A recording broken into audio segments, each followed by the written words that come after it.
Welcome to New Mexico Black Rifle Operators Union. I'm your host, Sean.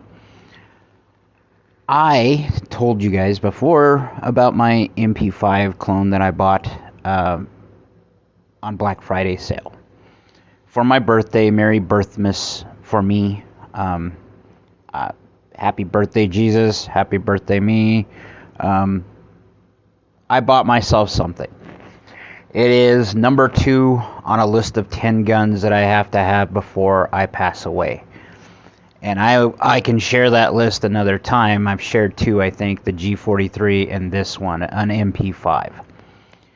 I've had this love affair for this gun since my dad bought me a realistic cap gun when I was very young that looked like a suppressed MP5 that you would load these plastic strips in that were caps. Each one was an individual cap. And it would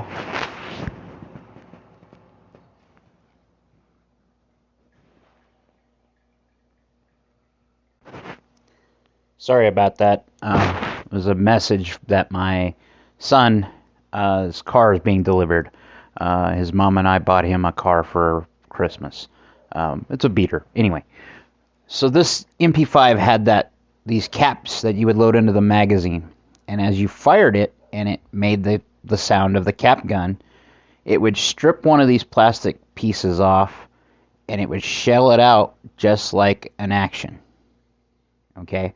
So it was very well tuned for what it was, because it had to be gas operated for what little gas or pressure that little cap had.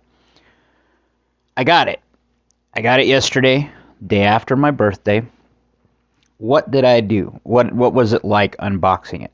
So it comes in a very sturdy plastic case. It's nothing to write home about. It's a foam-lined case. The one I got did. You can get these with multiple magazines and multiple accessories that come with them. Mine was bottom of the barrel because it was in the budget that I was willing to spend for this gun. I will have to buy more magazines. The other thing it came with was a chamber flag, of course, instructions, the crap for the NRA, which I don't understand why a gun company is still supporting the NRA. I understand that they are someone who used to support the 2A.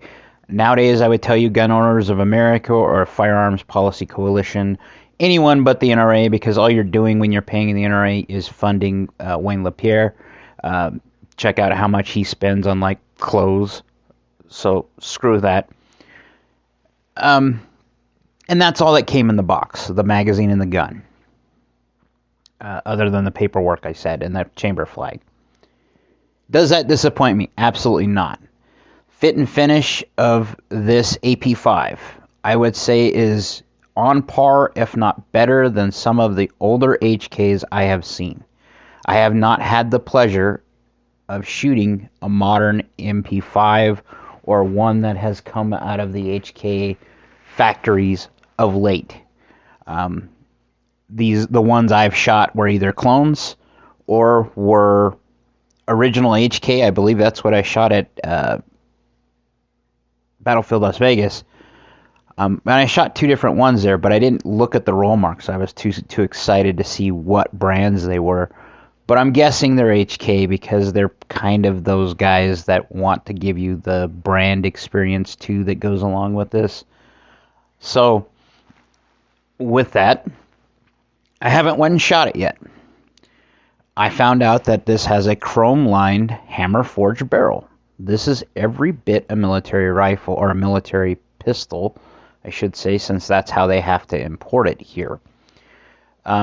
To conform with to conform with our laws in the United States for this particular type of gun, any roller delay gun, if you didn't know, pretty much has sanctions or is named against import in certain configurations because they deem it configurable or easily configurable to fully automatic.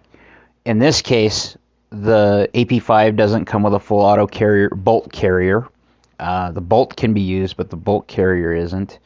And they've welded a metal piece inside the receiver, at the rear of the receiver, that blocks you from actually putting a full auto carrier group in it.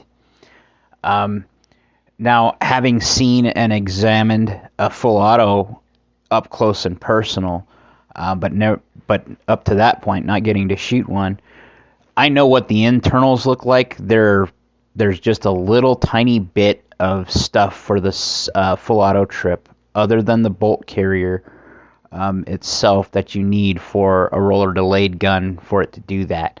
How they prohibit it in this, quote unquote prohibit it, is they put the shelf in front of the pin. So on a roller delay, there are 2 pins that hold the lower on it. Nowadays, that lower is polymer, but it used to be metal with a polymer grip.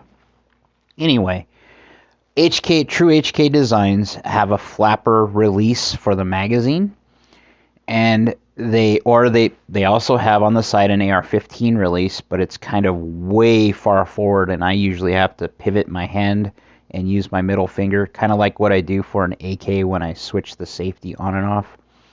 But anyway, I never use it. I have it on one of my earlier PTR rifles, and I haven't found anybody that can reliably, that I would trust anyway locally, to put the flapper on it. The other PTR I have does have the flapper, and I'll tell you, I prefer it because I'm an AK guy. It makes a lot of sense. One thing I noticed about this MP5, or MP5s in general now, is that they do have kind of like a rock and lock, just like the PTR or the G3 or the HK33s. They have, or 91s and 93s and 94s, if you don't know those are civilian and military parlances, okay? So what it does is there's a very, very slim ledge on the front of the magazine. So it's literally the angle you put your hand on the magazine can matter, okay, when you go to seat it. Because if you do it right, as you push down, you're going to seat it automatically, and you'll hear it click. And it never fails on any one of these rifles. That's something I like about it, just like the Kalashnikov. So the mag clicks. So I could see why I've seen some reviews where something like an AC Unity magazine didn't work for them because it was thicker. If you're not used to that light little motion, you're probably going to have the mag drop. The other thing is I've noticed polymers with printers specifically, or polymers in general, kind of swell right after manufacture. And I mean like by 1/10 of a millimeter. It's very, very slim. But that can cause tolerance issues, and it usually wears in, so you'll be fine.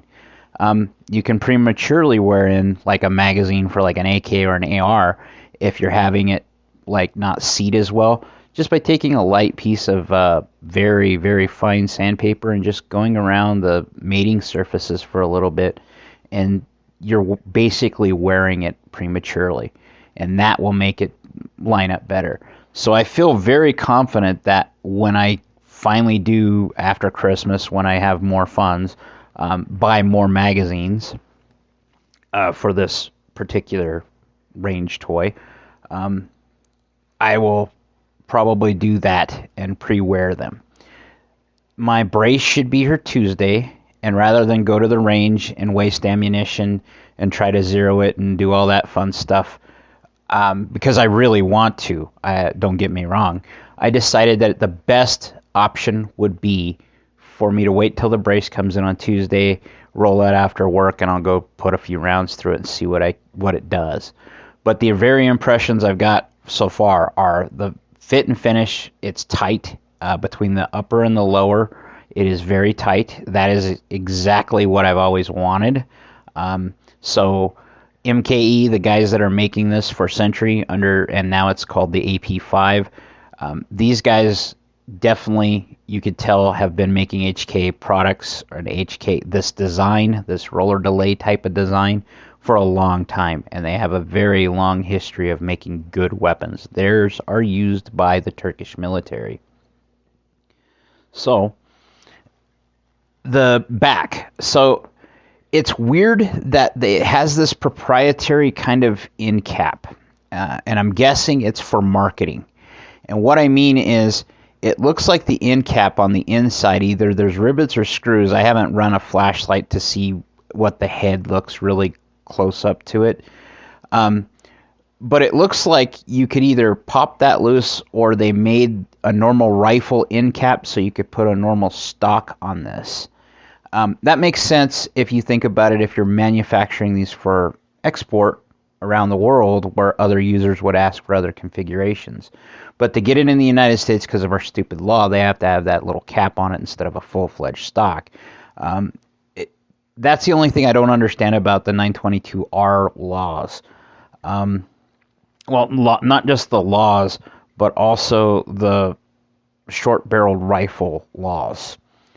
922R says that you have to have so many components of whatever it is for a potential rifle that's going to be imported in the United States that are manufactured in the United States.